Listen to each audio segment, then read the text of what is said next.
अस्सलाम वालेकुम, नमस्कार, सत श्री अकाल एंड गुड इवनिंग। मैं हूँ आरज़ू काज़मी और आप हमेशा की तरह से देख रहे हैं भेजा फ्राई।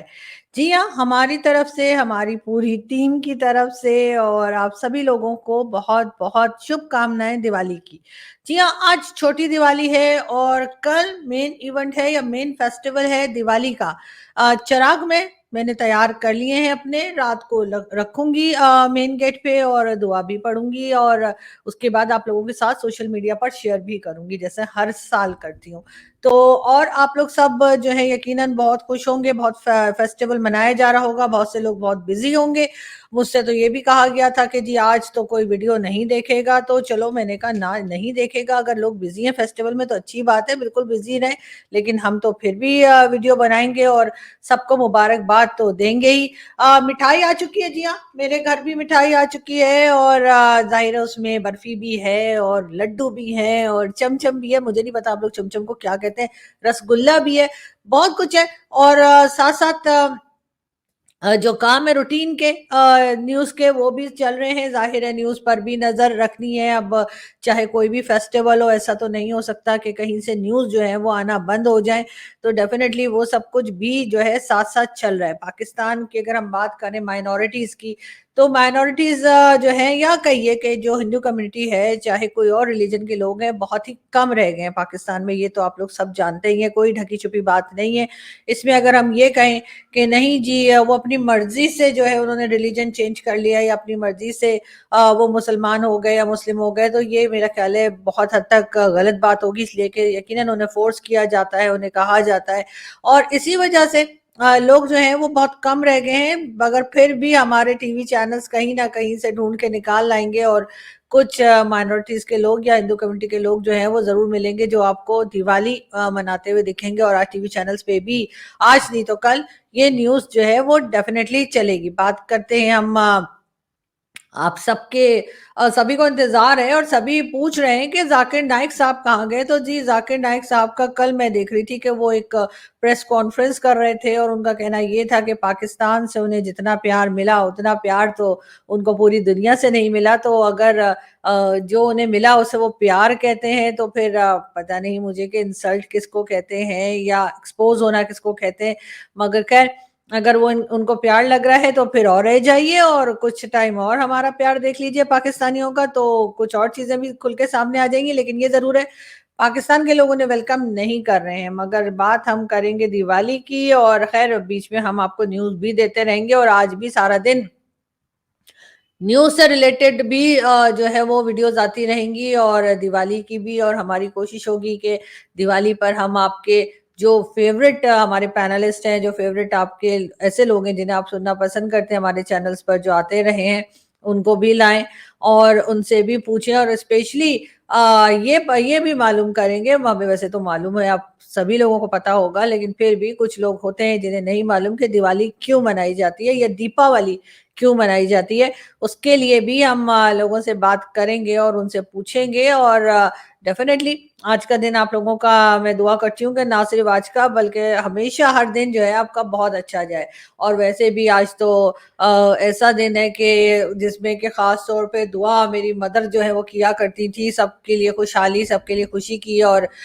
ये बात जैसे मैंने आपको बताया है कि बचपन से ही मैं तो दिवाली मनाती आई हूँ। और वही दिए जो हैं वो तैयार किए जाते हैं और उसके बाद उनको मेन गेट के ऊपर दोनों तरफ रखा जाता है और दुआ पढ़ी जाती है और आप लोग किस तरह से मना रहे हैं वो तो हम सोशल मीडिया पर देखेंगे ही और साथ-साथ टीवी चैनल्स यानी कि इंडियन टीवी चैनल्स के ऊपर भी मेरा ख्याल है बहुत से शोज़ होंगे जिसमें हमारे जो दोस्त हैं जिनके साथ हम मीडिया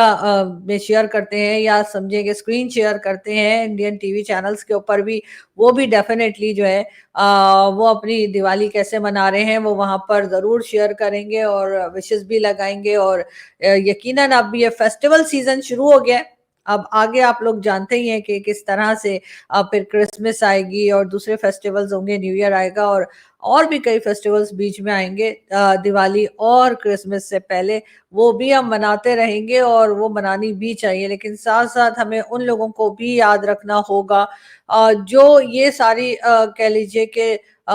उनके पास इतनी फैसिलिटीज़ नहीं है कि वो इन फेस्टिवल्स को मना सकें। इसके लिए ऐसे लोगों का साथ ज़रूर दीजिए। आपके पास जो भी आपसे पॉसिबल हो उन लोगों के लिए, अगर कोई नए ड्रेसेस बनने हैं तो वो बना दीजिए, अगर किसी के घर में राशन डालना है तो वो दे दीजिए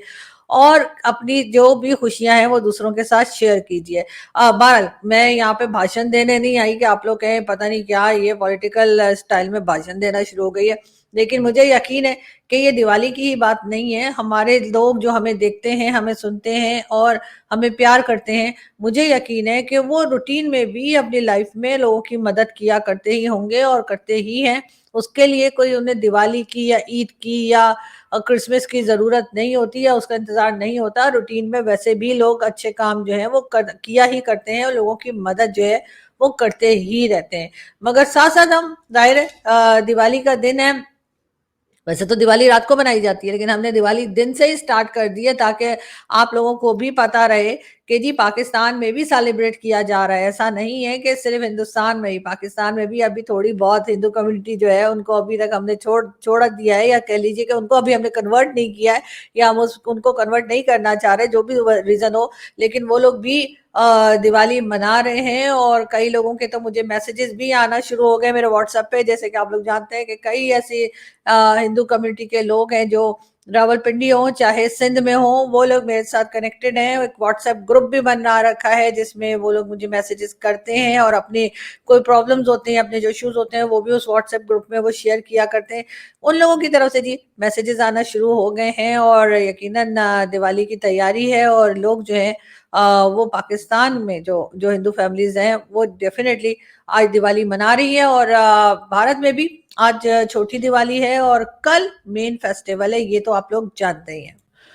बात अगर हम करें भारत की, बात अगर हम करें हेल्थ सेक्टर की, जिसमें कि पाकिस्तान में बहुत ज़्यादा ज़रूरत है कि काम किया जाए, तो भारत की अगर हम बात करें तो पीएम मोदी जी हाँ, जो कि प्राइम मिनिस्टर हैं भारत के, उन्होंने जी एक जो हेल्थ प्रोजेक्ट है उसका इनॉग्रेशन किया है और उसके लिए जो फंड बताया जा रहा है वो तकरीबन 12,850 करोड़ रुपीस का है। जी हाँ, आपने सही सुना, 12,850 करोड़ का जो है ये हेल्थ प्रोजेक्ट जो है वो स्टार्ट किया गया है। पीएम मोदी ने इसका इनॉग्रेशन किया है और डेफिनेटली पाकिस्तान, हिंदुस्तान और इसी तरह की जो कंट्रीज इस रीजन की हैं उन सभी में बहुत सख्त ज़रूरत है कि हेल्थ सेक्टर के ऊपर खास काम किया जाए। भारत में तो खैर हमने सुना है कि होता रहता है और यही वजह है कि भारत में पाकिस्तान से भी बहुत से पेशेंट्स जो हैं, खास तौर पे बच्चे, वो भारत जाते हैं अपनी ट्रीटमेंट के लिए और जिनको के बहुत ख्याल के साथ रखा जाता है, बहुत उनकी केयर की जाती है। और अभी रिसेंटली तो हमने देखा था कि एक हार्ट ट्रांसप्लांट हुआ था जो कि कहा गया था कि बिल्कुल फ्री में किया गया है और एक पाकिस्तानी के दिल के सीने में जो है एक हिंदुस्तानी दिल जो है वो लगाया गया। तो जी हाँ, अब हम कह सकते हैं कि पाकिस्तान के लोगों में जो है वो हिंदुस्तान का दिल है या हिंदुस्तानी सोच है, या कह लीजिए जो भी, अगर हम दिल से सोचते हैं। वैसे बहुत से लोग तो दिमाग से नहीं सोचते, मेरे समेत मैं भी दिल की ज़्यादा सुनती हूँ, दिमाग की ज़रा कम ही सुनती हूँ। तो इसलिए मेरा ख्याल है कि वाक़ई में भारत के लोग और भारत जो है वो हमारे दिलों में है और हम अच्छे टर्म्स उनके साथ चाहते हैं। अब हेल्थ सेक्टर में जैसे पीएम मोदी ने एक नया इनॉग्रेशन किया है, जो मैं आपको बता रही हूँ कि इतने ज़्यादा फंड्स के साथ पाकिस्तान को भी कोशिश करनी चाहिए और पाकिस्तान को भी कोशिश करनी होगी कि हमारे यहाँ भी हेल्थ सेक्टर में इस किस्म की बात हो, इस किस्म के हम भी प्रोजेक्ट्स करें और यहाँ पर भी हेल्थ सेक्टर जो है वो हमारे यहाँ बेहतर तरीके से काम कर सके। चले बाहर से कोई ना आए, हम नहीं कह रहे कि बाहर से आए। वैसे तो खैर मरियम नवाज जो कि इस वक्त चीफ मिनिस्टर ऑफ पंजाब है, उनका कहना ये है कि वो पंजाब में हेल्थ सेक्टर इतना अच्छा कर रही हैं कि अब लोग बाहर किसी और कंट्री से पाकिस्तान में ट्रीटमेंट के लिए आएंगे। लेकिन ये बात करते हुए मरियम नवाज शायद भूल गई कि उनके अपने जो फैमिली के लोग हैं, चाहे उनके चाचू हों, उनके अब्बा हो, यानी नवाज शरीफ साहब हो, चाहे शहबाज शरीफ साहब हो या कोई लोग भी हों, वो पाकिस्तान में ट्रीटमेंट करवाना जो है वो ज़रूरी नहीं समझते या वो नहीं नहीं समझते कि यहाँ पर ट्रीटमेंट करवाना चाहिए और वो कहीं ना कहीं से जाकर जो है किसी और कंट्री में, चाहे वो इंग्लैंड हो चाहे वो अमेरिका हो, वहां से ट्रीटमेंट कराते हैं। तो अगर हेल्थ सेक्टर जिस दिन हमारा वाकई में अच्छा हो जाएगा तो मरियम नवाज साहिबा सबसे पहले आपकी फैमिली के लोग ही यहाँ से ट्रीटमेंट करवाएंगे बाकी लोगों की बारी तो खैर बाद में आएगी कि कोई बाहर से आता है या नहीं आता है। लेकिन ये ज़रूर है कि हमें यहाँ पर ये देखना होगा, पाकिस्तान में इस वक़्त सबकी नज़रें जो हैं वो लगी हुई हैं अमेरिका में इलेक्शंस पे। जी हाँ, आप लोग जानते ही हैं कि अमेरिकन इलेक्शंस जो हैं वो होने वाले हैं और बिल्कुल डेट नज़दीक आ गई है। मेरे ख़्याल है 5-6 दिन ही रह गए हैं और उसके बाद फैसला आ जाएगा कि कौन वहाँ का प्रेज़िडेंट बनेगा, डोनाल्ड ट्रंप या फिर कमला हैरिस। अब देखते हैं कि कौन आता है, लेकिन फिलहाल तो पाकिस्तान का झुकाव जो है वो ट्रंप साहब की तरफ ही दिख रहा है। कभी वैसे हम कभी इधर हो जाते हैं, कभी उधर हो जाते हैं। हम थाली के बैंगन की तरह जब कोई बात होती है तो हम इधर से उधर मूव करते ही रहते हैं। लेकिन बहरहाल अमेरिकन इलेक्शंस जो है उसके ऊपर खास नजर है पाकिस्तान की भी, बल्कि पूरी दुनिया की। और जैसे कि हम हमेशा से सुनते आए हैं कि अमेरिकन इलेक्शंस के बाद चाहे कोई भी गवर्नमेंट आए अमेरिका में, उससे कोई फ़र्क नहीं पड़ता है और जो पॉलिसीज़ वो लेके चल रहे होते हैं किसी भी कंट्री के लिए या किसी भी चीज़ के लिए, वो पॉलिसीज़ वही रहती हैं। वहाँ पर ये नहीं होता है कि पाकिस्तान की तरह के इलेक्शंस के बाद एक गवर्नमेंट आती है, तो वो पहले जो गवर्नमेंट होती है उसके सारे प्रोजेक्ट्स बंद कर देती है और कहती है, "नहीं जी, ये भी गलत है, वो भी गलत है।" चाहे वो इमरान खान हो, चाहे वो नवाज़ शरीफ हो, चाहे वो पीपल्स पार्टी की गवर्नमेंट हो, हमेशा से यही होता आया है कि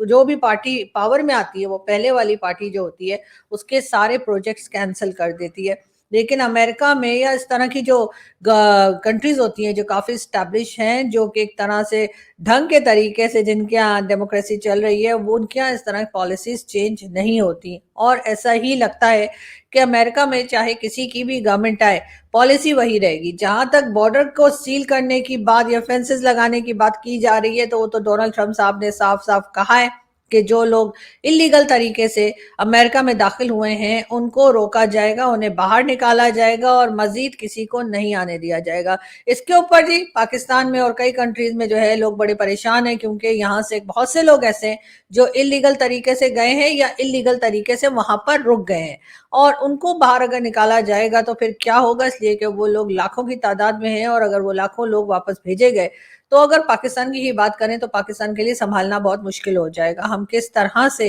उन लोगों को यहाँ पर रखेंगे, खिलाएँगे क्या, पिलाएँगे क्या और जॉब्स का क्या होगा, ये सोचकर डेफ़िनेटली गवर्नमेंट भी परेशान है और वो लोग जो वहाँ पर गए हैं, वो भी परेशान हैं। लेकिन यहाँ पर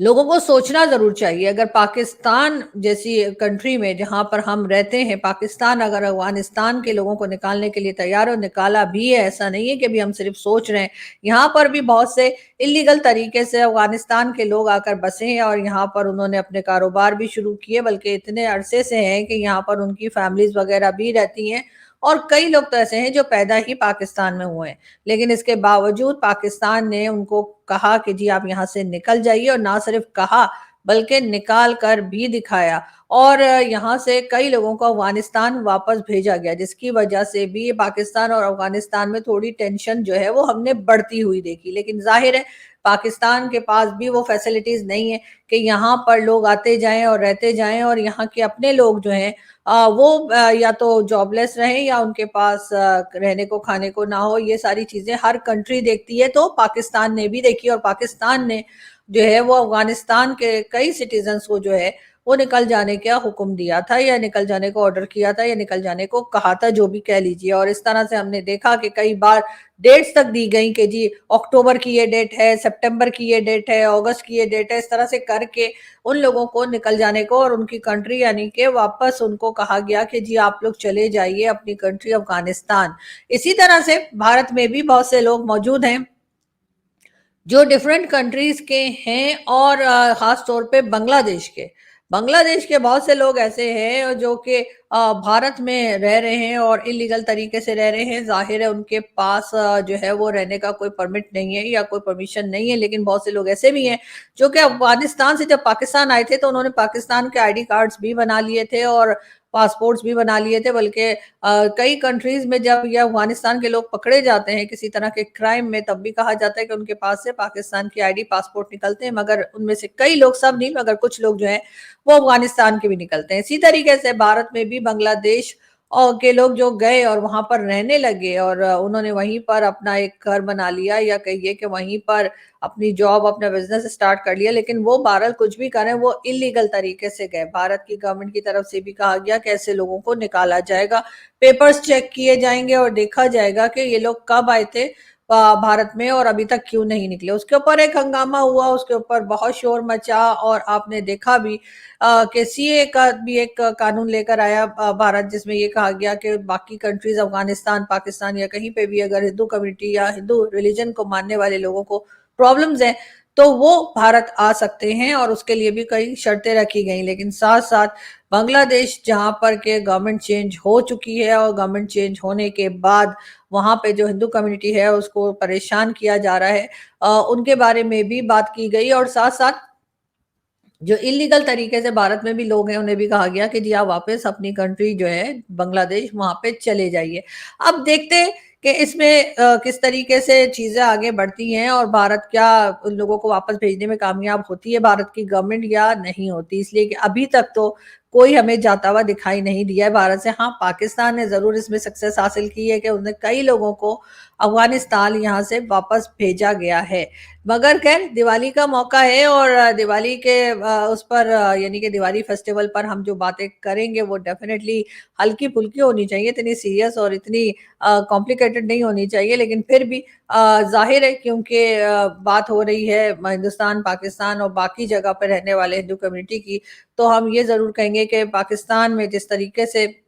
इनको बार-बार परेशान करके और ज़बरदस्ती इनके रिलीजन चेंज करवाए गए, हिंदू कम्युनिटी की बच्चियों को भी किडनैप किया गया, उनकी शादियाँ करवाई गई। वो एक अफ़सोसनाक बात है जिसके ऊपर मुझे उससे भी ज़्यादा अफ़सोस है कि ह्यूमन राइट्स का वाले जो है वो बिल्कुल खामोश हैं। लेकिन बांग्लादेश में भी जो कुछ हुआ और जिस तरह से हिंदू कम्युनिटी को तंग किया गया, वो भी बहुत ही अफ़सोसनाक है और मेरा ख़्याल है उसके ऊपर भी जो है चाहे बांग्लादेश की गवर्नमेंट हो, चाहे इंडिया की गवर्नमेंट हो, उनको देखना चाहिए और इस तरह की चीज़ों को रोक लगानी चाहिए। उसके लिए हमें सबसे पहले तो अपने आप को थोड़ा-सा सिविलाइज़ करना पड़ेगा। मैं मुस्लिम वर्ल्ड की बात कर रही हूँ, उन लोगों की बात कर रही हूँ जो इन कंट्रीज़ में मुसलमान रहते हैं, मुस्लिम्स रहते हैं कि रिलीजन हर एक का एक पर्सनल मैटर होता है। कोई क्या फॉलो कर रहा है, अपनी नमाज़ कैसे पढ़ रहा है, अपनी दुआ कैसे कर रहा है, मंदिर में जा रहा है, मस्जिद में जा रहा है या चर्च में जा रहा है, ये डेफ़िनेटली बिल्कुल एक अपनी पर्सनल चीज़ होनी चाहिए। आप किसी को पकड़ के ज़बरदस्ती अपने रिलीजन में लाने की कोशिश ना करें। अच्छा इंसान होना चाहिए और अच्छे इंसान जो हैं वो हर रिलीजन में पाए जाते हैं और इसके अलावा बुरे इंसान भी हर रिलीजन में होते हैं। तो इसलिए ये कहना कि नहीं जी मेरा जो रिलीजन है वो सबसे सुपीरियर है और आप उसमें कन्वर्ट हो जाइए और उसके बाद ज़बरदस्ती उनको कन्वर्ट कराया जाए और उसके बाद कहा जाए कि जी आपने इसी तरीके से रहना है वरना आपको मार डाला जाएगा या आपके ऊपर ब्लास्फेमी या कुछ लगा दिया जाएगा, ऐसा नहीं होना चाहिए। और सबसे बड़ी बात तो ये कि मुझे तो ख़ैर ये कन्वर्ट होने का ही समझ नहीं आती। मैं कहती हूँ भई जो जिस रिलीजन में है वहीं पे रहे। अगर आप अपने रिलीजन के लिए ही सिंसियर नहीं हैं, तो फिर आप किसी दूसरे रिलीजन में जाकर क्या करेंगे? मैं नहीं समझती कि किसी भी हिंदू कम्युनिटी से या क्रिश्चियन या किसी और कम्युनिटी से या किसी और रिलीजन के लोगों को मुस्लिम होना चाहिए। अब इसके ऊपर तो ख़ैर बहुत से मुल्ला, मौलवी मेरे पीछे पड़ जाएँगे, लेकिन मेरा ख़्याल है कि सबसे पहले आपको एक अच्छा इंसान होना चाहिए और बाकी आप जिस खुदा को भी मानते हैं, जिस रिलीजन को भी फ़ॉलो करते हैं, जो भी आपके पेरेंट्स ने आपको सिखाया है, आपके पेरेंट्स ने आपको बताया है या आप उसमें पैदा हुए हैं, आप उसी में रहिए। इसलिए कि अच्छा इंसान बनने के लिए कोई ज़रूरी नहीं है कि आप किसी दूसरे रिलीजन में जाएँगे तभी आप अच्छे इंसान होंगे, अच्छा काम तो आप कहीं भी कर सकते हैं। मुझे लगता है कि यहाँ पर भी जो ज़बरदस्ती में लोगों का रिलीजन चेंज करवाया जाता है पाकिस्तान में, लोगों को कन्वर्ट करवाया जाता है, उस चीज़ को रोकने की ज़रूरत है। उसके ऊपर आवाज़ उठाने की ज़रूरत है और उसमें ज़ाहिर है कि जो माइनॉरिटीज़ के लोग हैं, वो तो मैं साफ कहती हूँ इतने कमज़ोर हैं वो बेचारे यहाँ पर कि वो आवाज़ उठाते हुए भी डरते हैं। लेकिन उनके लिए हमारे जैसे मुस्लिम्स को आवाज़ उठानी चाहिए। हमारे जैसे मुस्लिम जो थोड़ा-सा प्रोग्रेसिव सोच रखते हैं, उनको आवाज़ उठानी चाहिए और इस सिलसिले को कम से कम पाकिस्तान में तो बंद हो जाना चाहिए, रुक जाना चाहिए। बांग्लादेश में ज़ाहिर है हमारी नहीं चलती तो बांग्लादेश जो है वहाँ के लोग जो हैं वो खुद इस सिलसिले को देखें, वो खुद देखें कि इस बात को वो कैसे रोक सकते हैं। आप किसी को हरगिज़ धमकियाँ मत दीजिए, उनको डराइए, धमकाइए मत कि जी तुम कन्वर्ट हो जाओ, नहीं तो हम तुम्हें काट देंगे, नहीं तो हम तुम्हें मार देंगे। ये चीज़ें करना बंद कर दीजिए, लोगों को उनकी मर्ज़ी से रहने दें। एक ही लाइफ़ होती है और मेरा ख़्याल है कि लोगों को अपनी मर्ज़ी से अपनी ज़िंदगी गुज़ारनी चाहिए, अपने ही रूल्स पे। और सबसे बड़ी बात ये कि रिलीजन हर एक का अपना पर्सनल मैटर होता है। उसके लिए जो हमारे यहाँ भाषण दिए जाते हैं ना कि जी तुम तो जन्नत में नहीं जाओगे, तुम्हें तो ये, तो भैया हम बाज़ आए, हमें नहीं जाना जन्नत में, हमें कोई परवाह नहीं, तो बस हमें यहाँ पे सुकून से रहने दें, हमारे लिए यही बहुत है, हमारे लिए इसी दुनिया में जन्नत है। अगर हम अपनी मर्ज़ी से रह पा रहे हैं और हमें कोई परेशान ना करे। बहरहाल दिवाली है और दिवाली का मौका है और हम शोज़ लाते रहेंगे और अभी हमारी एक और वीडियो भी आपको जल्द ही मिलेगी और जिसमें हमारे साथ हमारे कुछ पैनलिस्ट होंगे, हमारे कुछ दोस्त होंगे, जिन्हें आप हमारे चैनल पे देखा ही करते हैं। हम उनके साथ भी दिवाली का शो बनाएँगे और आपके लिए दिवाली की वीडियो बना के आपके लिए लेकर आएँगे। जब टाइम हो देख लिएगा और जब आप पटाखे फुलझड़ियाँ के लिए जा रहे हो, तो फिर डेफ़िनेटली आप उसमें बिज़ी होंगे। पाकिस्तान में तो ख़ैर बैन है, हमारे यहाँ तो किसी भी मौके पे पटाखे और फुलझड़ियाँ नहीं मिलती। मैंने आज ट्राई भी किया कि मुझे फुलझड़ी क्योंकि पसंद है, उसमें कुछ जब वो चमकती है और गोल-गोल घुमाते हैं तो बहुत अच्छा लगता है, लेकिन मुझे नहीं मिली। बट आई होप कि शायद आप लोगों को तो डेफ़िनेटली मिल जाएगी। और एक वीडियो मैंने और देखी जिसमें कोई शॉप है जहाँ पे पटाखे, फुलझड़ियाँ और इस तरह की चीज़ें मिलती हैं, वहाँ पर आग लग गई और बहुत नुकसान हुआ। वो भी हमारे एक दोस्त हैं, उन्होंने अपने ट्विटर पे शेयर की थी, उनको किसी ने व्हाट्सएप से भेजी थी। तो मेरा ख़्याल है कि बहुत ज़्यादा एहतियात की ज़रूरत है। आप लोग ज़रूर पटाखे चलाइए, ज़रूर फुलझड़ियाँ भी चलाइए, लेकिन अपना बहुत ख़्याल रखिए कि आप लोगों को किसी तरह का जो है वो चोट ना लग जाए, किसी तरीके का कोई बर्न ना आ जाए या कोई इस तरह की चीज़ ना हो। तो उसमें बहुत एहतियात कीजिएगा और हमेशा की तरह मैं यही चाहूँगी कि हमें भी दुआओं में याद रखें। जब आप लोग दुआ पढ़ें, जब पूजा करें तो हमें भी याद रखें अपनी दुआओं में। बहुत जल्द फिर मुलाकात होगी। Thank you. अरे! चैनल तो सब्सक्राइब कर लें। Thank you.